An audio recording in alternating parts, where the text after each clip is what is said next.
Bismillahirrahmanirrahim. Assalamualaikum warahmatullahi wabarakatuh. Alhamdulillahirabbil alamin wa bihi nasta'inu ala umuri dunya waddin. Asyhadu an la ilaha illallah wahdahu la syarikalah wa asyhadu anna Muhammadan abduhu wa rasuluh. Allahumma shalli wa sallim wa barik ala sayyidina wa habibina wa syafi'ina wa qurrati a'yunina Muhammadin wa ala alihi wa sahbihi wa man tabi'ahum bi ihsan ila yaumiddin. Tsumma amma ba'd. Masyarul muslimin, jamaah yang dimuliakan Allah Subhanahu wa taala, rahimani wa rahimakumullah. Malam hari ini kita akan melanjutkan kajian kita dan kita masuk fasal yang berikutnya, yaitu tentang keistimewaan hari Jumat. Tentang keistimewaan hari Jumat. Disebutkan dalam sebuah hadis yang diriwayatkan oleh sahabat Abu Hurairah radhiyallahu ta'ala anhu. Beliau berkata,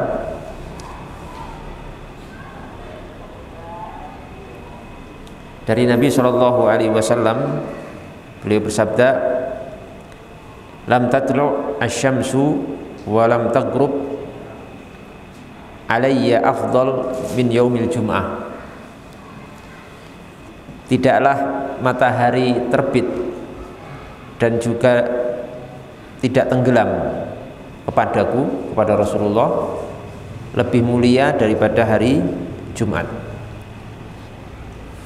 Maksudnya di sini hari Jumat itu merupakan hari yang paling mulia dan paling afdol dalam sepekan. Sepekan kan ada 7 hari, ada Senin, Selasa, Rabu, Kamis, Jumat, Sabtu, Ahad. Niku yang paling mulia adalah hari Jumat. Hari Jumat. Makanya di situ hari Jumat niku disebut sebagai apa? Sayyidul Ayyam.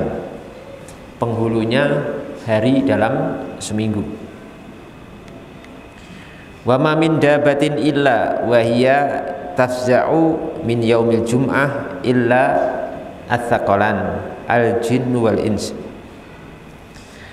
Dan tidaklah ada seekor binatang melata di atas muka bumi ini kecuali dia itu akan takut dan khawatir dari hari Jumat, kecuali 2 golongan besar, yaitu manusia dan jin, atau jin dan manusia. Jadi semua makhluk Allah di muka bumi ini, dari binatang melata, itu semuanya takut dari hari Jumat, Pak. Sebab apa? Sebab hari Jumat niku merupakan hari yang Allah tentukan sebagai datangnya hari kiamat. Jadi dalam hadis-hadis Nabi ini kan disebutkan bahwa hari kiamat nanti akan terjadi hari Jumat. Nah, binatang-binatang melata di atas muka bumi ini kalau hari Jumat takut, khawatir hari itu merupakan hari kiamat. Semuanya takut kecuali 2 yang tidak takut, yaitu jin dan manusia. Jadi jin dan manusia, kita termasuk kita niku tidak khawatir hari Jumat. Padahal binatang niku takut kalau napa?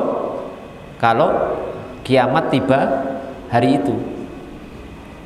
Yang tidak takut malah kita. Wis enggak gagas. Jadi biasalah hari Jumat niku enggak terlalu dipikirkan, seperti hari-hari biasa. Padahal binatang niku malah memikirkan. Khawatir pas hari Jumat itu hari kiamat tiba. Karena Allah Subhanahu wa taala menentukan bahwasanya napa? Kiamat nanti di akhir zaman niku terjadi pada hari Jumat. Nah, makanya di sini sebagai introspeksi diri kita ya, kalau hari Jumat niku seyogianya seharusnya kita itu berbeda. Lebih ada kekhawatiran, jangan-jangan hari Jumat itu tiba kiamat sebagaimana makhluk Allah Subhanahu wa taala yang lain selain jin dan manusia. Wa ala kulli babin min abwabil masjidi malakan yaktubanin nas pada hari Jumat di setiap pintu masjid niku ada 2 malaikat yang mencatat kehadiran para hamba Allah Subhanahu wa taala untuk menunaikan sholat Jumat. Berarti seperti di sini ya. Di sini kan ada 3 pintu, 1, 2, 3. Nah di depan pintu, per pintu niku ada 2 malaikat yang keduanya niku bertugas mencatat daripada orang-orang yang hadir mengikuti sholat Jumat. Dicatat, semua dicatat. Siapa yang absen awal ada catatannya. Absen yang berikutnya niku semuanya tercatat dengan rapi. Semuanya tercatat dengan rapi. Jadi nanti rapot kulon jenengan niku di hari kiamat akan tercatat rapi, Pak. Sing Jumatan datang pertama siapa saja, datang jam berikutnya siapa saja, niku semuanya tercatat rapi, semua dicatat. Ya, semua dicatat. Lah, orang-orang yang datang di jam pertama, di awal, di jam pertama niku nggih mungkin sekitar jam-jam 7 pagi. Jam 7 pagi sudah berangkat ke masjid untuk Jumatan. Niku seperti karojulin korroba badana, seperti seorang yang nilai pahalanya niku seperti seorang yang kurban unta. Terus panjenengan niki khusus bapak-bapak nggih untuk kaum muslimin. Karena Jumatan niku wajib bagi laki-laki. Kalau untuk ibu-ibu muslimah tidak wajib. Ya, Jumatan tidak wajib bagi muslimah, tapi yang wajib niku bagi lelaki, niku hukumnya wajib. Jadi niki konteksnya hadis niki untuk para lelaki, untuk kaum muslimin. Jadi yang datang awal niku seperti korban apa? Unta. Seperti korban unta. Yang datang jam kedua itu seperti korban korroba bakoroh, seperti korban sapi. Jam kedua itu ya mungkin sekitar kurang lebih jam 8, jam 8-an, 8 atau 8 lebih. Yang datang jam ketiga itu seperti korban korroba syatan, seperti korban kambing. Itu jam-jam 9 sing ke masjid Jumatan tapi berangkatnya jam 9 itu nilai pahalanya seperti seorang korban apa? Kambing. Jam 9 atau 9 lebih lah. Kemudian yang berikutnya jam keempat itu yang datang jam keempat itu nilai pahalanya seperti qarraba dajjajah, seperti kurban apa? Seekor ayam. Seekor ayam. Sekitar jam-jam 10 niku seperti korban apa? Ayam. 10-an lebih lah, mungkin 10 sampai setengah 11. Nah yang jam kelima niku seperti korroba bayudhah. Yang datang jam kelima niku nilai pahalanya seperti korban telur. Seperti korban apa? Telur niku sekitar jam-jam 11. Sing berangkat Jumatan jam 11 sampai setengah 12-an niku seperti nilai pahalanya korban apa? 1 butir telur. Ini paling nemen. Padahal kula jenengan mangkat Jumatan jam pinten? Jam 12. Pun tutup. Nggih, pun tutup niku. Telur mon mboten. Jadi masalahnya sing seperti korban telur niku jam-jam 11 sampai setengah 12-an niku. Niku nilai pahalanya seperti napa? Korban telur. Lah niku kula jenengan telur pun mboten. Lah mangkate jam 12. Ya toh, khatib sudah berkhutbah, kula jenengan we mangkat. Maka napa fa idza qamal imamu, kalau imam niku sudah naik mimbar, khatib niku pun naik mimbar, tuwiyatis suhuf, maka lembaran catatan kehadiran para malaikat niku pun ditutup. Jadi nek jenengan niku Jumatan imam pun berdiri di mimbar baru berangkat niku sholat Jumatin jenengan sah tapi daftar hadirin tidak ada.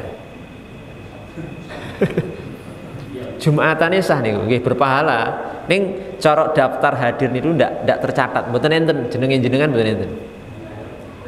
Jadi mungkin enten hari kiamat amun protes kepada Allah, loh ya Allah loh saya Jumatan terus kok kosong, lah nek Jumatan mangkatnya jam 12 terus nih, khotibnya pun khutbah terus nek itu Jumatan sah tapi nama daftar hadir niku kosong. Pramila monggo kula menika mengajak dumateng diri kula pribadi lan jamaah sedaya, mari kita usahakan kalau Jumatan niku paling nemen niku sebelum khatib naik mimbar, itu paling nemen. Ampun sesudah, karena nanti catatan kula jenengan niku tidak ada di daftar kehadiran para malaikat pencatat. Paham nggih? Ampun setelah napa khatibe naik mimbar. Syukur-syukur niku nggih minimal niku setengah 12 sudah di masjid. Minim niku lumayan pun seperti napa kurban telur, Pak. Pun kurban telur nek ajeng kurban seperti kurban apa unta niku mangkat jam 7. Jam 7 pagi niku nggih kangelan kula jenengan wis mboten mungkin nggih. Kisuken. Nggih minimal nggih jam-jam setengah 12 niku pun mangkat, pun dugi masjid. Sehingga kula jenengan masih napa mendapatkan fadilah seperti kurban apa? Sebutir telur, kan lumayan. Oke, lumayan. Ampun setelah khatib naik mimbar. Catatannya hilang nanti.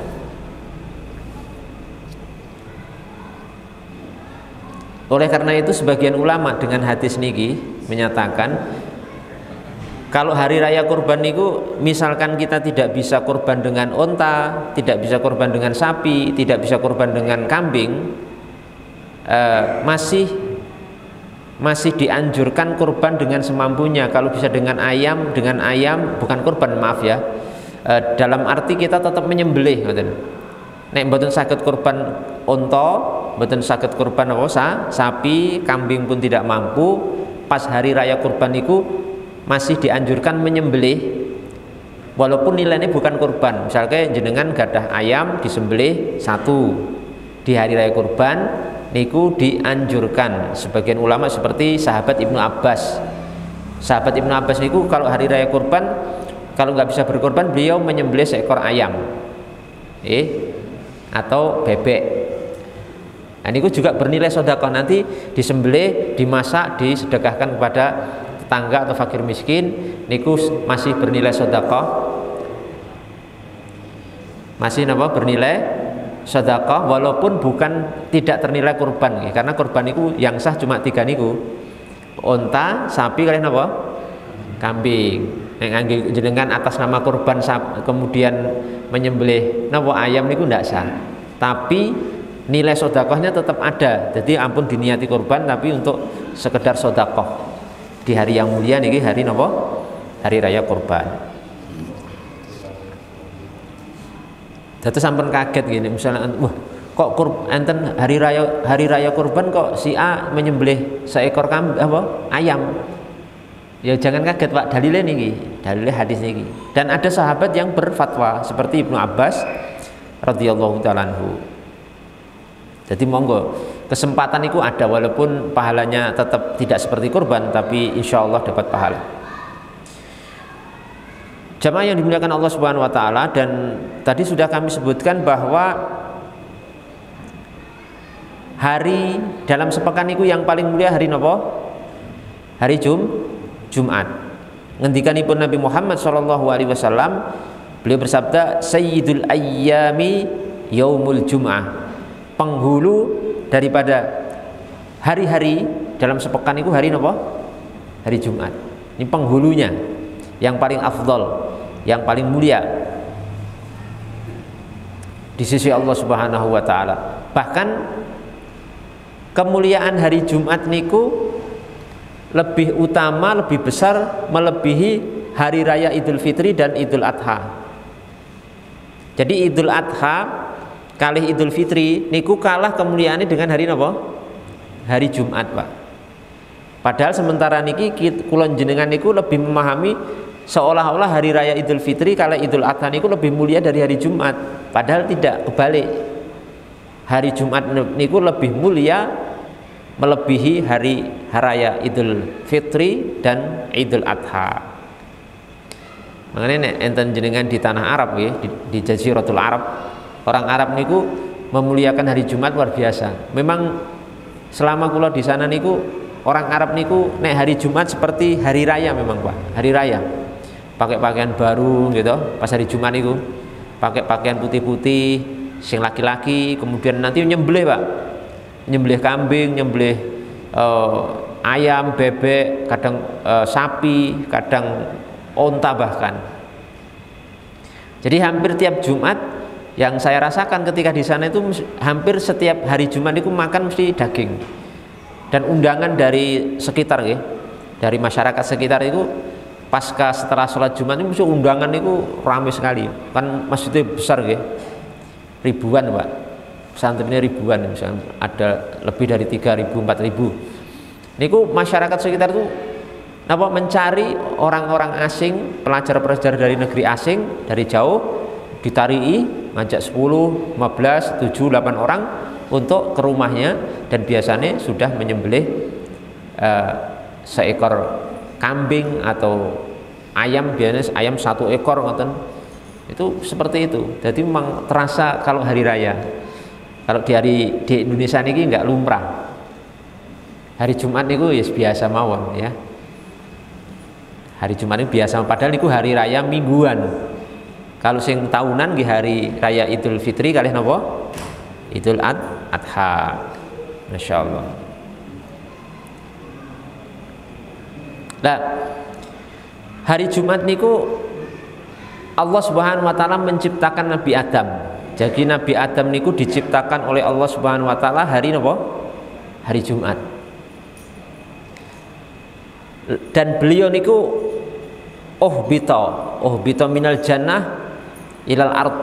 Nabi Adam niku dikeluarkan dari surga, dibuang ke bumi oleh Allah Subhanahu wa taala juga hari napa? Hari Jumat. Dalam sebagian riwayat niku penjelasan para ulama sirah, Nabi Adam niku dibuang dari surga ke bumi, buminya niku dibuang ke India. Niku hari Jumat nih. Hari Jumat. Lah Nabi Adam niku meninggalnya juga hari Jumat. Nabi Adam meninggal hari Jumat. Masya Allah ya. Penciptaan, kemudian wafat beliau, dibuang dari surga, itu semuanya hari napa? Hari Jumat. Kemudian di hari Jumat itu ada satu waktu Pak yang sangat mustajab. Ini panjenengan eling-eling ya. Mungkin bisa dicari dan kita manfaatkan. Di hari Jumat itu ada satu waktu yang sangat singkat, yang sangat mustajab. Kalau kita berdoa kepada Allah Subhanahu wa taala pasti dikabulkan oleh Allah Subhanahu wa taala. Ya, pasti dikabulkan oleh Allah Subhanahu wa ta'ala. Ya, fihi sa'atun la yas'alul abdu fiha Allah syai'an illa a'tah. Di hari Jumat itu ada satu waktu, sesaat, apabila seorang hamba meminta kepada Allah Subhanahu wa taala, itu pasti akan Allah beri. Pasti Allah akan beri ini. Dan itu ada perbedaan pendapat di mana waktu sesaat di hari Jumat yang sangat mustajab itu, ada berbeda pendapat.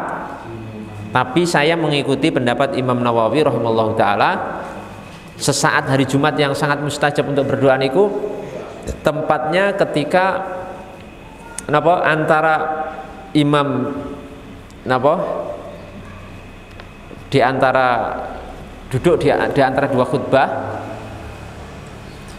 sampai pelaksanaan sholat. Jadi imam niku kan anten khutbah pertama to niku, gitu. Pas khutbah pertama selesai ini kan terus duduk. Lah antara niku sampai mengki ajeng salat niku waktu mustajab untuk ndonga, untuk berdoa. Jadi misalnya imam pas duduk niku ada setelah duduk niku lho. Wa qur fikfir warham wa anta khairur rahimin, terus duduk khatibnya niku enten setelah waktu mang panjenengan gunakan sebaik-baiknya untuk berdoa kepada Allah Subhanahu wa taala. Pasti mustajab. Cuma niku antara niku sampai sebelum salat ditegakkan. Salat Jumat ditegakkan itu. Cuma niku kan sesaat Pak. Sesaat itu sangat pendek sekali, sangat cepat sekali. Nah, cuma nyarinya sesaat itu pas di mana? Pas itu kan antara niku sampai niki. Cuma nanti ngepas ke sesaat niku yang sulit. Dan jenengan ngepasi berdoa di sesaat itu pasti dikabulkan oleh Allah Subhanahu wa taala. Ya intinya kita berusaha, tapi niku yang menurut Imam Nawawi dan itu yang kami ikuti. Sebagian ada yang mengatakan sesaat di hari Jumat yang sangat mustajab niku mendekati matahari terbenam. Jadi matahari ajeng terbenam niku sebelum maghrib niku juga waktu mustajab menurut sebagian ulama.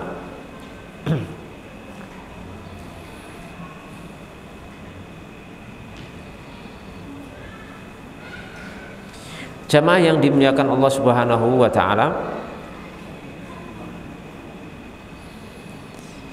lajeng di hari Jumat niku kula panjenengan sebagai seorang muslim karena ada kewajiban sholat Jumat bagi laki-laki niku hukumnya wajib.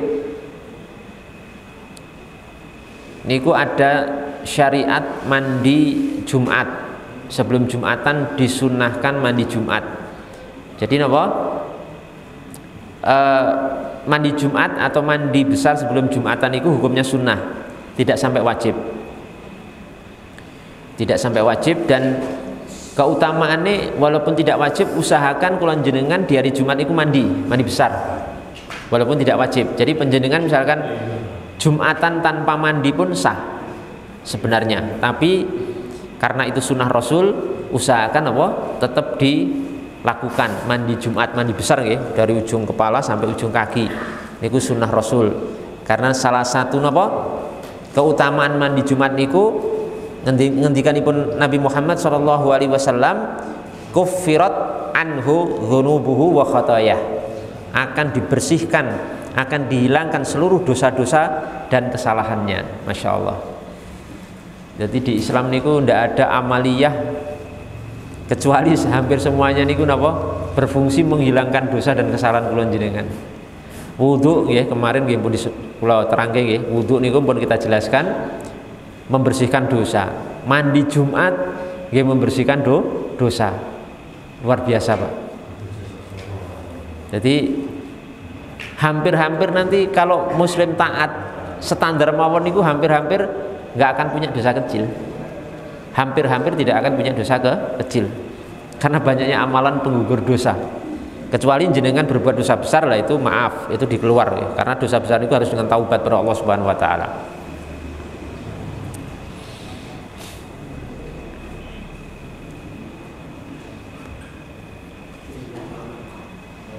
Makanya enten sebagian ulama niku menyatakan ngeten bahwa seorang yang mandi di hari Jumat itu orang ini fitoharotin ila Jumatil ukhra, maka orang itu dalam kesucian sampai Jumat berikutnya.